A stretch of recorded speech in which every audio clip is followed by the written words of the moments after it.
ഈ വണ്ടി പെട്ടെന്ന് അങ്ങനെ ആർക്കും അടിച്ചുകൊണ്ട് വരാൻ പറ്റത്തില്ല. എന്താ കാര്യം എന്നല്ലേ കാണിച്ചു തരാം. നിങ്ങളുടെ ഫോണിൽ Suzuki ride connect app login ചെയ്യുക. ഫ്യൂവൽ എത്ര ഉണ്ട്, അതുപോലെ തന്നെ നമ്മുടെ ടെമ്പറേച്ചർ, പണ്ട് കാറിലൊക്കെ ആയിരുന്നു ഇത്തരമുള്ള കാര്യങ്ങളൊക്കെ നോട്ടിഫിക്കേഷൻ വന്നോട്ടുണ്ട്. ഇപ്പം സുസുക്കി ആക്സസ് 125 ആ കാര്യങ്ങളൊക്കെ ആയിട്ടുണ്ട്. പിന്നെ അതിൽ ഓഡോമീറ്റർ റീഡിംഗ് 40 കിലോമീറ്റർ മാത്രമേ ഈ വണ്ടി ഓടിയിട്ടുള്ളൂ. അതുപോലെ ആവറേജ് മൈലേജ് കാണിക്കും 38.5 ഉണ്ട് കേട്ടോ. ഏകദേശം ഒരു 65 പഴയ വണ്ടിയുടെ മൈലേജ്. ഇപ്പോൾ ഒരു 70 വരെ മൈലേജ് നമുക്ക് വണ്ടിക്ക് പ്രതീക്ഷിക്കാം. കാരണം അത്രത്തോളം ഒരുപാട് കാര്യങ്ങൾ റിഫൈൻഡ് ആയിട്ടുണ്ട്. സ്പീഡ് സെറ്റ് ചെയ്യാം പല കിലോമീറ്ററിലും. അപ്പം ആരെങ്കിലും ഓവർ സ്പീഡിൽ വണ്ടി പോയി കഴിഞ്ഞാൽ നമുക്ക് അലർട്ടും കാര്യങ്ങളും കിട്ടും. ഫോണുമായിട്ട് ബന്ധപ്പെട്ട എല്ലാ അലർട്ടുകളും, SMS നോട്ടിഫിക്കേഷൻ, കോൾ നോട്ടിഫിക്കേഷൻ, പിന്നെ അതുപോലെ turn by turn navigation, last parked location. ഇതാണ് ഞാൻ നേരത്തെ പറഞ്ഞ കാര്യം. അങ്ങനെ പെട്ടെന്നൊന്നും ആർക്കും അടിച്ചുകൊണ്ട് വരാൻ പറ്റത്തില്ല. ആരെങ്കിലും എടുത്തുകൊണ്ട് പോയിട്ട് അവിടെ വെച്ചിട്ടുണ്ട്, നമുക്ക് ഈ ഒരു ആപ്പ് നോക്കിയാൽ മതി. വളരെ കൃത്യമായിട്ട് കാണിച്ചു തരും എവിടെ ഇരിക്കുന്ന വണ്ടിയിൽ നിന്ന്. ഫ്യൂൽ കൺസംപ്ഷൻ, പിന്നെ അടുത്ത ഡിജിറ്റൽ വാലറ്റ്, നമ്മുടെ driving licence, vehicle insurance, registration certificate, pollution certificate, എല്ലാ കാര്യങ്ങളും നമുക്ക് ഈ ഒരു വാലറ്റിൽ നിന്ന് എടുക്കാൻ പറ്റും.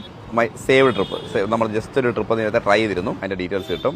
റിന്യൂവൽ അലർട്ട്, നമ്മുടെ റിന്യൂവൽ ചെയ്യേണ്ട കാര്യം, ഇപ്പോൾ ഇൻഷുറൻസ്, അതുപോലെ പൊല്യൂഷൻ, അങ്ങനെയുള്ള റിന്യൂവൽ ചെയ്യേണ്ട കാര്യങ്ങളുടെ അലർട്ട് ഇവിടുന്ന് കിട്ടും. അതുപോലെ തന്നെ നമ്മുടെ നാവിഗേഷൻ, ഇപ്പോൾ നമുക്ക് ഇവിടെ പോകണമെന്ന് പറഞ്ഞാൽ ലൊക്കേഷൻ അടിച്ച് നമ്മൾ നേരത്തെ ചിന്നക്കട സെറ്റ് ചെയ്തു. ഈ ഒരു ക്ലസ്റ്ററിനകത്തും ആ നാവിഗേഷൻ ഇൻഫർമേഷൻ, അപ്പോൾ ട്രെയിൻ ബൈ ട്രെയിൻ നാവിഗേഷന്റെ ഇൻഫർമേഷൻ അവിടെ എത്തിയിട്ടുണ്ട്. അപ്പോൾ നമ്മൾ ഫോണൊന്നും എടുക്കേണ്ട യാതൊരു കാര്യം വരുന്നില്ല. ജസ്റ്റ് പെയർ ചെയ്യുക, വണ്ടി ഒഴിക്കുക, ക്ലസ്റ്ററിനകത്ത് എല്ലാ ഡീറ്റെയിൽസും അറിയാൻ പറ്റും. അപ്പോൾ അടിപൊളിയായിട്ടുള്ള ഒരു പുതിയ അപ്ഡേഷൻ ആണ് ക്ലസ്റ്ററിന്റെ ഭാഗത്ത് പുതിയ സുസുക്കി ആക്സസ് 125 വന്നിരിക്കുന്നത്.